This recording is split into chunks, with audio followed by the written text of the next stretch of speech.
किस तरह से रिएक्शन जो हैं मैकेनिज्म वाइज टेक प्लेस करते हैं। जैसा कि आप लोग जानते हैं कि ये जो बेंजीन है एरोमेटिक हाइड्रोकार्बन है, बेसिकली ये +1 क्लास का हाइड्रोकार्बन चैप्टर है। कौन सा चैप्टर है? That is hydrocarbon.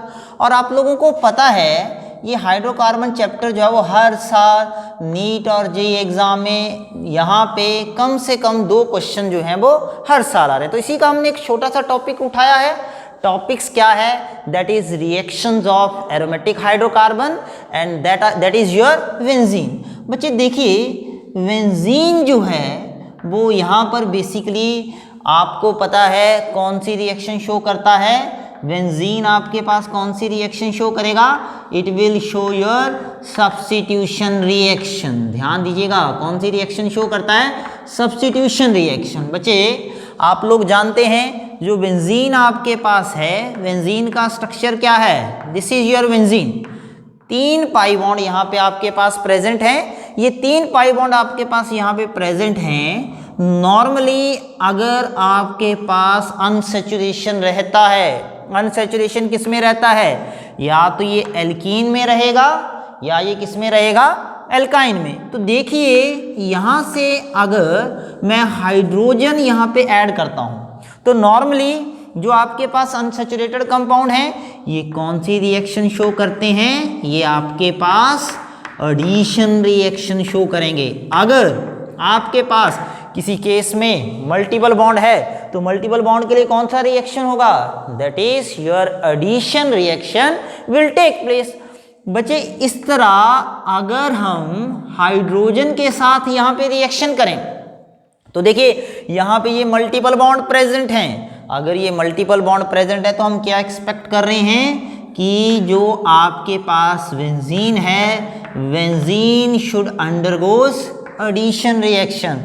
लेकिन आपके पास ऐसा नहीं होता है। बेंजीन जो है वो एडिशन रिएक्शन शो नहीं करता है। या हम इसको इस तरह से बोल सकते हैं कि एडिशन रिएक्शन तो शो करता है लेकिन that is under drastic condition, बहुत ही हाई कंडीशन ऑफ टेम्परेचर और प्रेशर ये आपके पास एडिशन रिएक्शन शो करेगा। नॉर्मली मैं क्या बोल रहा हूँ यहाँ पे? That is benzene does not undergo addition reaction. Addition reaction की जगह ये आपके पास क्या शो करता है?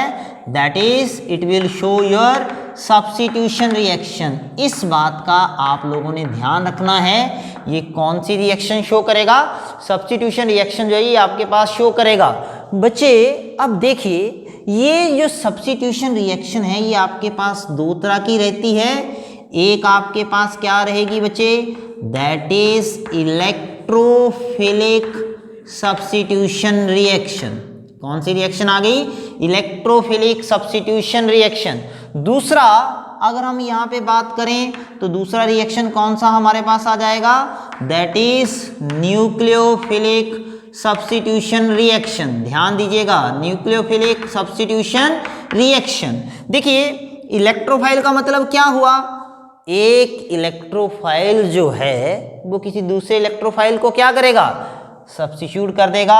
आपको पता है यहाँ पे आपके पास क्या अटैच है? हाइड्रोजन अटैच है। तो हाइड्रोजन यहाँ से निकल जाएगा और इसकी जगह कोई दूसरा इलेक्ट्रोफाइल जो है यहाँ से आपके पास आ जाएगा।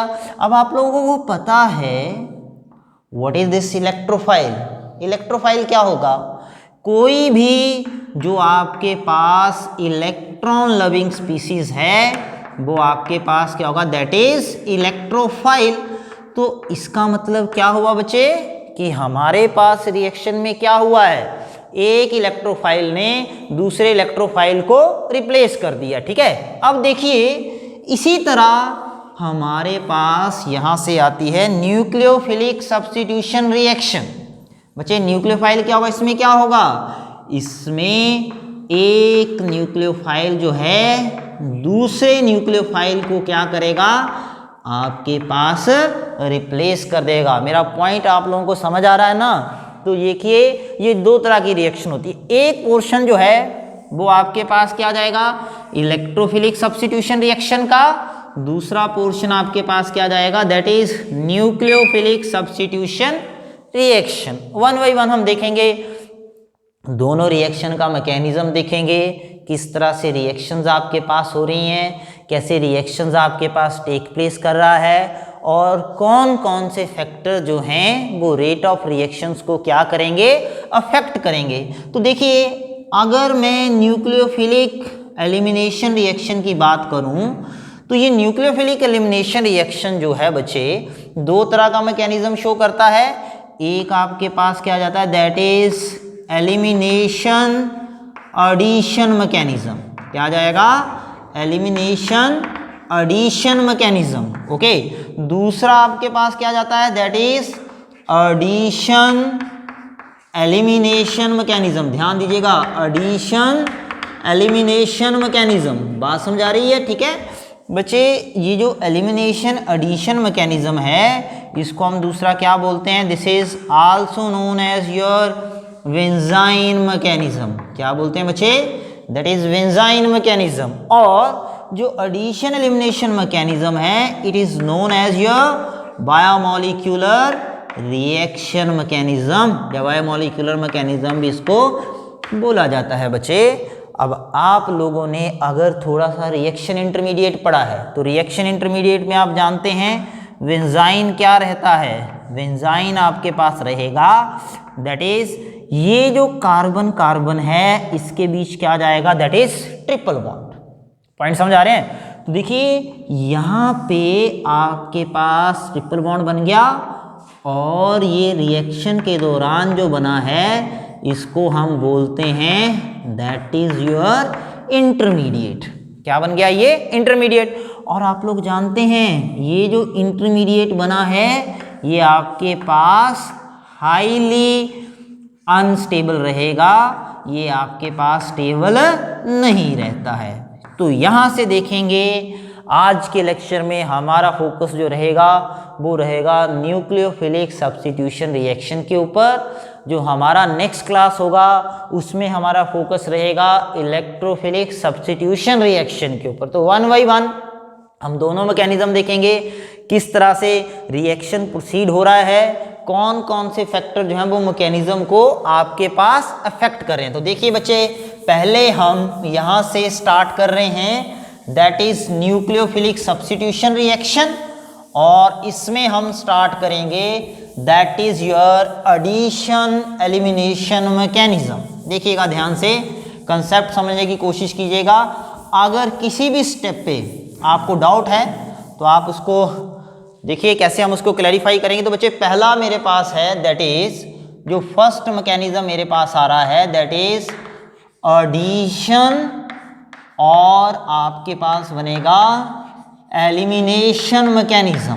देखिएगा ध्यान से, एडिशन एलिमिनेशन मैकेनिज्म, और इसको क्या बोलूँगा, दूसरा इसको बोल सकता हूँ that is biomolecular reaction mechanism. ध्यान दीजिएगा बच्चे, देखिए जैसा मैंने आप लोगों को बताया, इसमें क्या होगा, एक न्यूक्लियोफाइल दूसरे न्यूक्लियोफाइल को क्या करेगा, सब्स्टिट्यूट कर देगा। तो देखिए इस स्टेप को देखिए अगर आप ध्यान से, ये मेरे पास कोई भी यहाँ पे एराइल हैलाइड है, देखिए ओके, जो बेंजीन से ही बना है। तो यहाँ से देखिए ये आपके पास इस तरह से बेंजीन है, this compound is your aryl halide. Aryl halide आपके पास यहाँ से आ गया है ये। अब इसमें क्या कर रहा है, जो न्यूक्लियोफाइल है, न्यूक्लियोफाइल आपके पास क्या करेगा, अटैक करेगा। ठीक है, इसको मैं नेगेटिव चार्ज से यहाँ पे रिप्रेजेंट कर रहा हूँ।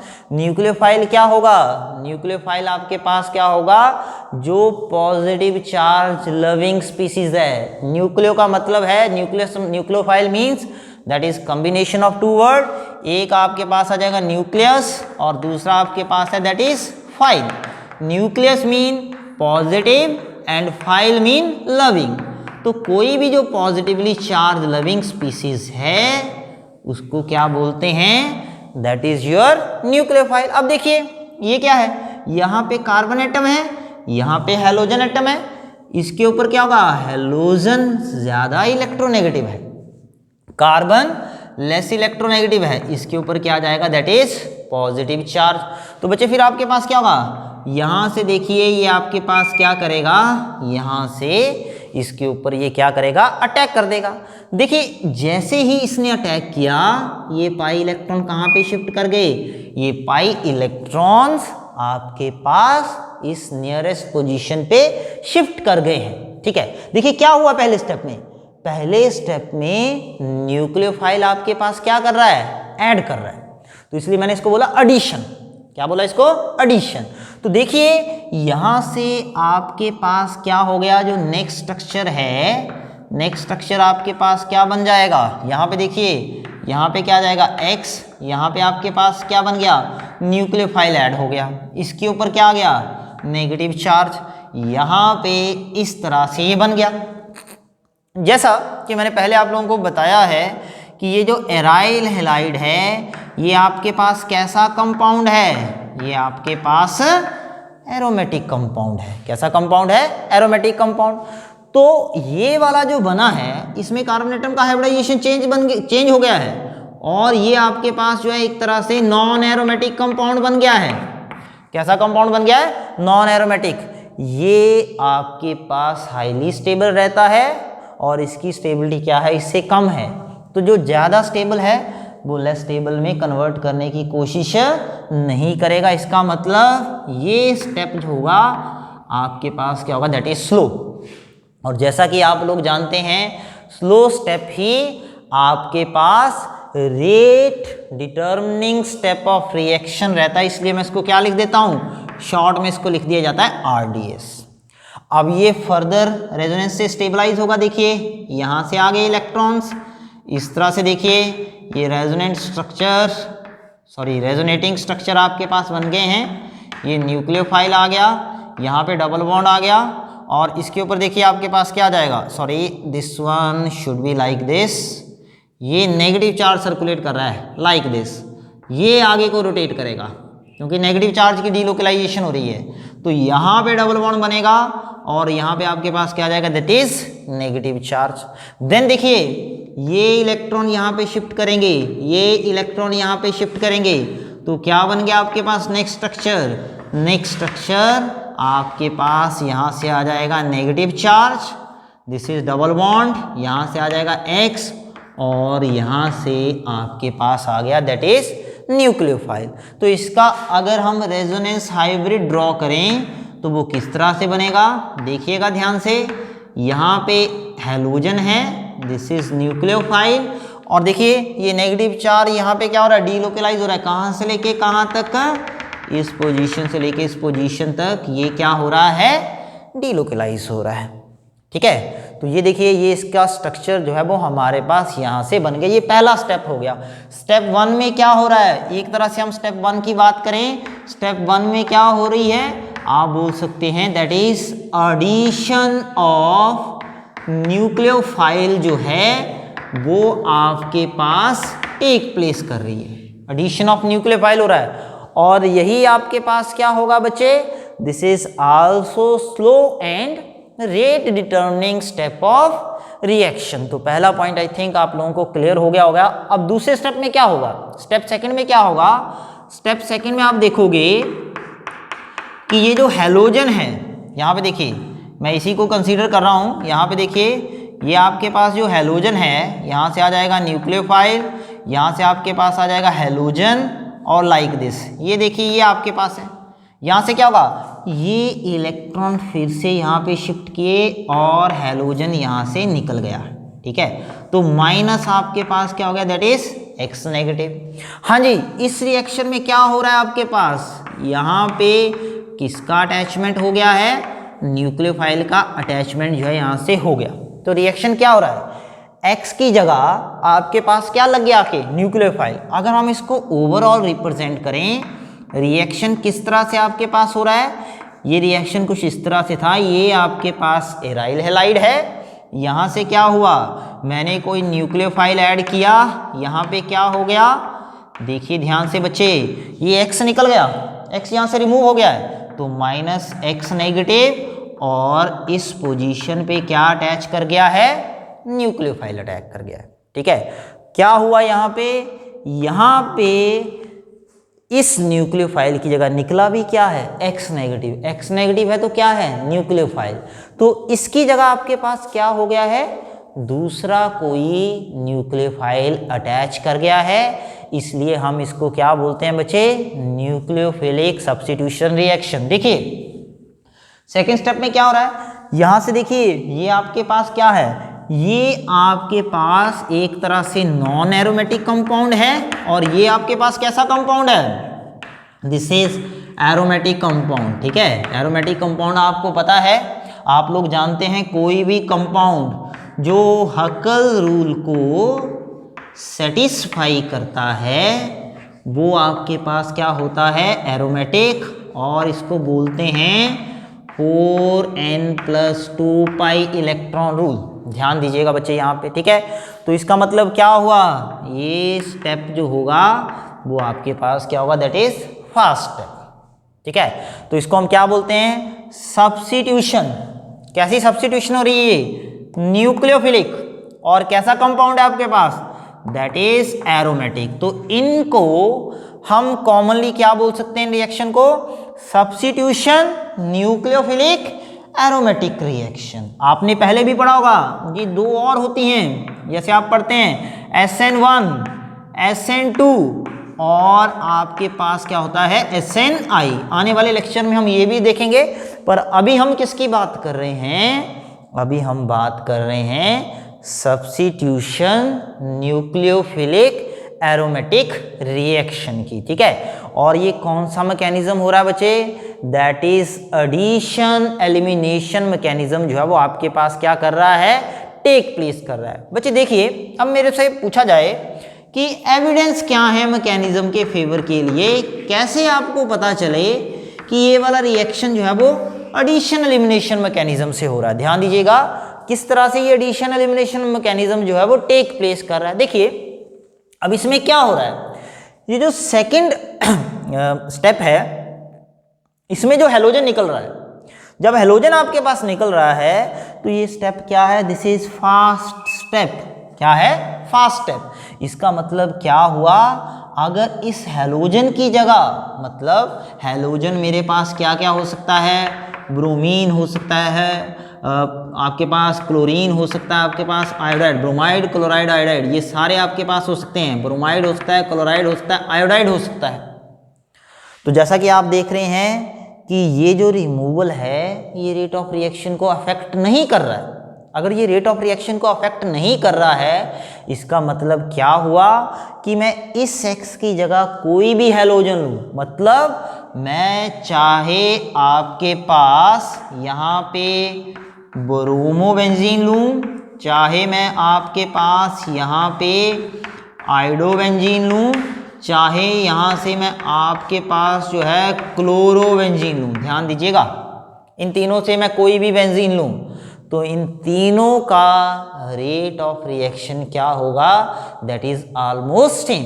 क्यों सेम होगा, बिकॉज ये जो लॉस ऑफ आपके पास हैलाइड आयन है, it is not rate determining step of reaction. तो ये आपने बच्चे यहाँ पे ध्यान रखना है। ठीक है, ये तो पहला पॉइंट आ गया आपके पास। आई थिंक ये आपको क्लैरिफाई होगा। अब थोड़ा सा इसको और हम मॉडिफाई करते हैं। आप इसको देखोगे कि जब अटैक हो रहा है तो अटैक के टाइम यहाँ पे जो स्पीसीज बन रहा है, इस स्पीसीज के ऊपर कौन सा चार्ज है, दैट इज नेगेटिव चार्ज। कौन सा चार्ज हो गया, नेगेटिव चार्ज। इसका मतलब ये कैसा स्पीसीज बन रहा है, दिस इज लाइक योर कार्बेनाइन। ध्यान दीजिएगा, दैट इज लाइक योर कार्बेनाइन। तो कार्बेनाइन बन रहा है।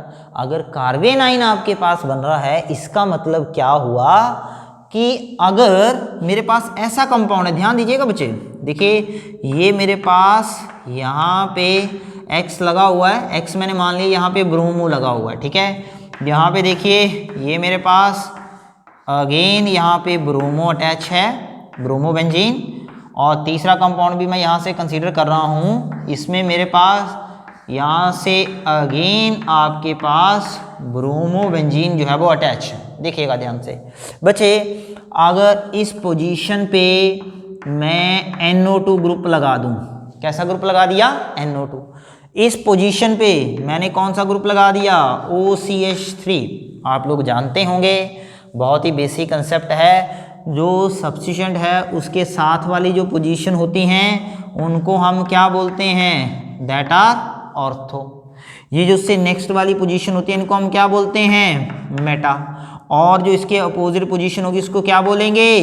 That is your para position. I think अब आप लोगों को क्लैरिफाई होगा।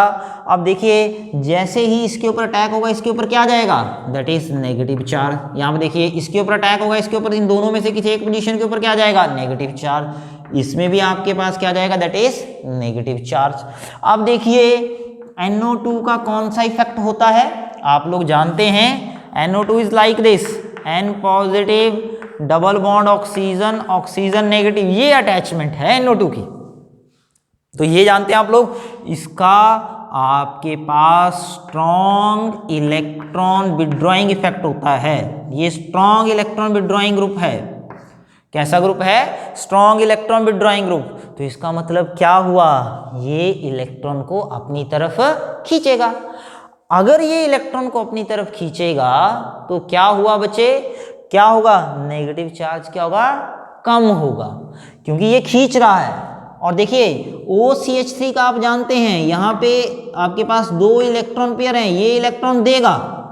क्या इफेक्ट होता है इसका? इसका होगा स्ट्रॉन्ग प्लस आर इफेक्ट और माइनस आई इफेक्ट। ये इफेक्ट वीक रहता है और ये इसका मेजर इफेक्ट रहेगा, that is your plus are effect. तो ये इलेक्ट्रॉन दे रहा है। अगर इलेक्ट्रॉन दे रहा है तो नेगेटिव चार्ज भी क्या करेगा? आप लोग देखेंगे, नेगेटिव चार्ज भी क्या करेगा? इंक्रीज करेगा। इसका मतलब ये डिस्टेबलाइज हो जाएगा। अगर ये डिस्टेबलाइज हो गया है तो इसका रेट ऑफ रिएक्टिविटी क्या हो जाएगा? कम हो जाएगा। तो अगर मेरे पास ऐसा क्वेश्चन आ जाए, ये मान लिया जाए फर्स्ट कंपाउंड है, ये मान लिया जाए सेकंड कंपाउंड है, और ये मान लिया जाए आपके पास कैसा कंपाउंड है? That is third compound. बात समझ आ रही है? कैसा कंपाउंड है आपके पास? थर्ड। और मेरे से क्वेश्चन में पूछा गया है, बताइए सब्स्टिट्यूशन न्यूक्लियोफिलिक एरोमेटिक रिएक्शन में रेट ऑफ रिएक्टिविटी क्या होगा? कौन जल्दी रिएक्ट करेगा, कौन स्लो रिएक्ट करेगा? तो जैसा मैंने बताया कि इसकी स्टेबिलिटी इंक्रीज की है, तो सेकंड का जो ऑर्डर ऑफ रिएक्टिविटी होगा वो सबसे ज्यादा होगा। ठीक है, फिर कौन सा आएगा? फिर आपके पास आएगा दैट इज फर्स्ट का ऑर्डर ऑफ रिएक्टिविटी। फिर कौन सा आ जाएगा आपके पास? दैट इज थर्ड जो है उसका ऑर्डर ऑफ रिएक्टिविटी जो है यहाँ से आपके पास बन जाएगा। तो ये पहला पॉइंट हो गया। पहला पॉइंट मैंने यहाँ पे क्या मेंशन किया कि जो इलेक्ट्रॉन विड्रॉइंग ग्रुप हैं, कैसे ग्रुप? इलेक्ट्रॉन विड्रॉइंग ग्रुप कौन कौन सा होता है? NO2, साइनाइड, फ्लोराइड, इस तरह के जो ग्रुप हैं ये क्या करते हैं बच्चे? आप देखेंगे ये रिएक्टिविटी को क्या करेंगे? रिएक्टिविटी को आपके पास इंक्रीज करेंगे। तो पहले तो ये आपको समझ आना चाहिए। दूसरा, अगर दूसरा पॉइंट क्या आ जाता है? अगर इलेक्ट्रॉन डोनेटिंग ग्रुप हैं, कैसे ग्रुप हैं? इलेक्ट्रॉन डोनेटिंग ग्रुप कौन कौन से होते हैं? CH3, यहाँ से आ जाएगा CH2, CH3, ऐसे ग्रुप आपके पास हैं। तो ये क्या करेंगे बच्चे? ये आपके पास रिएक्टिविटी को क्या कर देंगे? रिएक्टिविटी को कम कर देंगे। क्यों कम कर देंगे रिएक्टिविटी को? बिकॉज ये कार्बेनाइन को क्या कर रहे हैं? अनस्टेबल कर रहे हैं। कार्बेनाइन के ऊपर नेगेटिव चार्ज क्या कर रहा है? इंक्रीज हो गया। ये तो पहला पॉइंट आ गया। बहुत ही सिंपल सा पॉइंट है जो हमने यहाँ पे स्टडी किया। अब हम आते हैं इसके दूसरे पॉइंट के ऊपर। दूसरा पॉइंट भी देखिएगा। पहला पॉइंट तो मैंने आप लोगों को बता दिया है। अब दूसरा पॉइंट देखते हैं कि पोजीशन से किस तरह से आपके पास चेंज करेगा। अगर पोजीशन आपके पास यहाँ पे चेंज कर रही है तो उस पोजीशन से किस तरह से रिएक्टिविटी जो है यहाँ से आपके पास क्या होगी? अफेक्ट होगी। देखिएगा ध्यान से बच्चे, मानिए मेरे पास 3 कंपाउंड है। देखिएगा यहाँ पे 3 कंपाउंड मैंने मेंशन कर दिए लाइक दिस। ये देखिए यहाँ पे ये हैलोजन है और यहाँ पे मैंने नाइट्रो ग्रुप अटैच कर दिया। थोड़ा सा मैं एक्सपेंडेड फॉर्म में यहाँ से इसको शो कर रहा हूँ। ये नाइट्रो ग्रुप हो गया। दूसरा केस क्या आ गया? यहाँ पे आप देखिए ये मेरे पास है, यहाँ से क्या आ जाएगा, हैलोजन अटैच है सेम, और मेटा पोजीशन पे आपके पास जो है ये ग्रुप यहाँ पे क्या कर रहा है, अटैच कर रहा है। ये 2 केस आ गए। Now let's move over third case. Third case में हमारे पास क्या आ जाएगा, यहाँ पे देखिए ये आपके पास हैलोजन है और यहाँ पे NO2 ग्रुप जो है वो कुछ इस तरह से आपके पास जो है वो आ गया है, ये आपके पास यहाँ से बन गया। देखिए अब देखिए हमारे पास क्या हो रहा है, हमारे पास क्या होगा यहाँ से, पहले देखिए न्यूक्लियोफाइल जो है वो कहाँ पे अटैक करेगा, उसने इस पोजीशन पे अटैक कर दिया है, इस पोजीशन पे अटैक कर दिया, तो यहाँ से आपके पास इलेक्ट्रॉन शिफ्ट कर गए। तो देखिए क्या हुआ, जो नेक्स्ट स्ट्रक्चर आपके पास बनेगा, नेक्स्ट स्ट्रक्चर में क्या आ जाएगा आपके पास, यहाँ से देखिए आपके पास यहाँ पे आ जाएगा X, यहाँ से आ जाएगा दैट इज न्यूक्लियोफाइल, और इसके ऊपर आ जाएगा नेगेटिव चार्ज, यहाँ से आ जाएगा नाइट्रोजन, ये प्लस आ जाएगा, डबल बॉन्ड ऑक्सीजन, ऑक्सीजन के ऊपर आ गया negative charge. Yes, try to understand, क्या बताने की कोशिश कर रहा हूँ, और बाकी स्ट्रक्चर क्या रह गया, सेम। ठीक है, समझा रही है बात।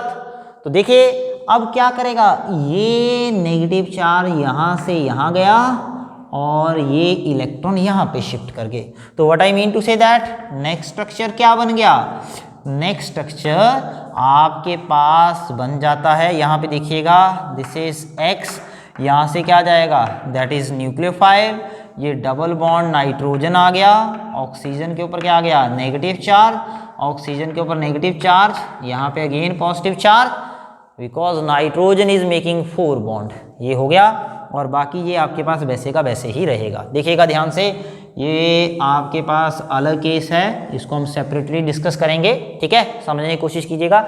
इस तरह से ये स्ट्रक्चर चलते रहेंगे आगे। ये इलेक्ट्रॉन फिर क्या करेंगे, यहाँ पे शिफ्ट करेंगे, यहाँ पे शिफ्ट करेंगे, इसके ऊपर पॉजिटिव चार्ज यहाँ पे आ जाएगा। समझ रहे हो ना मेरी बात। अब देखिए इसमें, देखिए अब इस केस में क्या करेगा, न्यूक्लियोफाइल ने तो हमेशा वहीं पे अटैक करना है। कहाँ पे अटैक करना है, जिस कार्बन एटम के ऊपर क्या है पॉजिटिव चार्ज। तो देखिए न्यूक्लियोफाइल ने यहाँ पे अटैक किया। अब देखिए यहाँ पे नेक्स्ट स्ट्रक्चर क्या बनेगा, नेक्स्ट स्ट्रक्चर ये आ गया X, यहाँ से आपके पास क्या आ जाता है that is nucleophile. Point clarify हुआ। तो यहाँ पे देखिए ये इलेक्ट्रॉन यहाँ पे शिफ्ट करके इसके ऊपर क्या आ गया दैट इज नेगेटिव चार्ज, और ये स्ट्रक्चर इस तरह से बन गया N positive double bond oxygen, और ऑक्सीजन के ऊपर क्या आ गया बच्चे that is your negative charge. Next structure क्या बनेगा, ये पाई इलेक्ट्रॉन, ये इलेक्ट्रॉन यहाँ पे शिफ्ट कर गया और ये इलेक्ट्रॉन यहाँ पे शिफ्ट कर गए। देखिएगा स्टेप को, इस यही है बहुत इंपॉर्टेंट स्टेप। इसका नेक्स्ट स्ट्रक्चर क्या बन गया, यहाँ पे नेक्स्ट स्ट्रक्चर आपके पास बन जाता है, यहाँ पे देखिए X आ जाएगा, यहाँ से आ गया दैट इज योर न्यूक्लियोफाइल, यहाँ पे देखिए ये बन जाएगा, इसके ऊपर क्या आएगा नेगेटिव चार्ज डबल बॉन्ड, और ये nitrogen positive double bond oxygen और NO2 negative as it is. दोनों स्ट्रक्चर में एक डिफरेंस देखिएगा, यहाँ पे नेगेटिव चार्ज उस कार्बन एटम के ऊपर आ रहा है जिसके साथ NO2 ग्रुप अटैच है, लेकिन इस केस में नहीं ऐसा हो रहा है। इसका मतलब इसका रेजोनेटिंग स्ट्रक्चर जो है, इसका -R इफेक्ट यहाँ पे ऑपरेट ही नहीं होगा, -R इफेक्ट यहाँ पे ऑपरेट ही नहीं होगा। अगर ऑपरेट नहीं होगा तो इसका मतलब ये कार्बन आयन को स्टेबलाइज नहीं कर पाएगा। ये कार्बन आयन को स्टेबलाइज नहीं कर पाएगा, इसका मतलब कि अगर इलेक्ट्रॉन विथड्रॉइंग ग्रुप, ध्यान दीजिएगा, इलेक्ट्रॉन विथड्रॉइंग ग्रुप कौन सी पोजीशन पे प्रेजेंट है, मेटा पोजीशन पे प्रेजेंट है, तो ये आपके पास रिएक्टिविटी को इंक्रीज नहीं करेगा। रिएक्टिविटी जो है वो आपके पास इंक्रीज नहीं करेगी। क्यों नहीं इंक्रीज करेगी, क्योंकि यहाँ पे -R इफेक्ट जो है वो आपके पास नहीं हो रहा है। करेगी इंक्रीज, करेगी, लेकिन किसके कारण करेगी, -I के कारण। इसलिए मैं बोलूँगा कि ऑर्थो, और देखिए अगर इसका केस भी देखें, यहाँ पे चार्ज देखें, यहाँ पे न्यूक्लियोफाइल ने अटैक किया, न्यूक्लियोफाइल यहाँ पे अटैक किया, ये इलेक्ट्रॉन यहाँ पे चले गए, देन देखिए आपके पास क्या बन गया, यहाँ पे आप देखिए ये नेगेटिव चार्ज आ गया, ये X आ गया, यहाँ पे क्या आ गया न्यूक्लियोफाइल, और इस तरह से ये आपके पास यहाँ से बन गया, ये आ जाएगा ऑक्सीजन के ऊपर नेगेटिव चार्ज, डबल बॉन्ड क्या आ गया यहाँ से। अब देखिए सेकंड स्ट्रक्चर में क्या होगा, ये यहाँ और ये इलेक्ट्रॉन अगेन इस पोजीशन पे।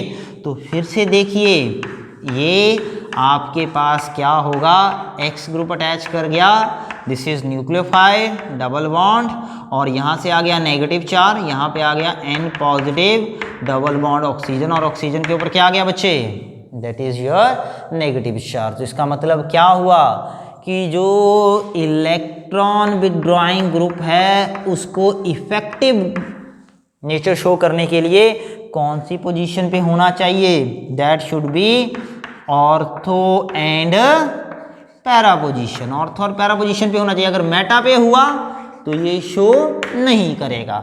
ये इलेक्ट्रॉन विथड्रॉइंग के लिए भी ट्रू है और similar is true with electron donating group. Electron donating group के लिए भी क्या होगा कि ये कौन सी पोजीशन पे प्रेजेंट होना चाहिए, ऑर्थो एंड पैरा पोजीशन पे प्रेजेंट होना चाहिए। मेटा पोजीशन पे अगर ये होगा तो इतना ज़्यादा इफेक्टिव नहीं होगा। रीज़न मैंने दोनों का आप लोगों को बता दिया है। तो बच्चे ये हमारे पास था पहला mechanism, that is addition elimination mechanism और बायोमोलिकुलर मैकेनिज्म। बायोमोलिकुलर मतलब रेट ऑफ रिएक्शन इसकी कंसंट्रेशन के ऊपर भी डिपेंड करेगा और इसकी कंसंट्रेशन के ऊपर भी डिपेंड करेगा। बच्चे नेक्स्ट लेक्चर जो हमारा होगा, नेक्स्ट लेक्चर में हम इसी का दूसरा पार्ट देखेंगे। वो कौन सा है आपके पास, दैट इज योर वेंजाइन मैकेनिज्म। तो बच्चे इसी तरह से आप हमारे लेक्चर देखते रहें और हम जो इंपॉर्टेंट टॉपिक्स हैं उनको डिस्कस करते रहेंगे। Thank you.